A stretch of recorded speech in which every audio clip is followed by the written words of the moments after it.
বুধবার বিকেলে খুলনা নগরীর লবণচরা ৮০ বিঘা এলাকা মাঠে ফুটবল খেলছিলেন মঞ্জুরুল ইসলাম। সন্ধ্যা ৬টার দিকে ৮ থেকে ১০ জন অস্ত্রধারী তাকে ধাওয়া দিলে মাঠ ছেড়ে চায়ের দোকানে আশ্রয় নেয় সে। সেখানে তাকে কুপিয়ে ও গুলি করে পালিয়ে যায় দুর্বৃত্তরা। গুরুতর আহত অবস্থায় উদ্ধার করে খুলনা মেডিকেল কলেজ হাসপাতালে নিলে চিকিৎসক তাকে মৃত ঘোষণা করেন।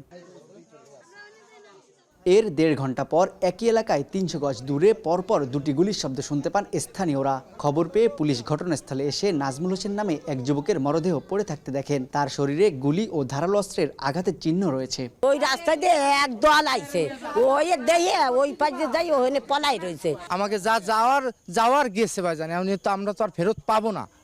আর এতে যদি সুবিচার যদি পাই তো ভালো, বুঝতে পারছেন, সুবিচার পালে আমাকে দ্বারাও ভালো। গুলির ঘটনায় আতঙ্ক ছড়িয়ে পড়ে পুরো এলাকায়। পুলিশ বলছে হত্যার কারণ অনুসন্ধান ও জড়িতদের আটকের চেষ্টা চলছে।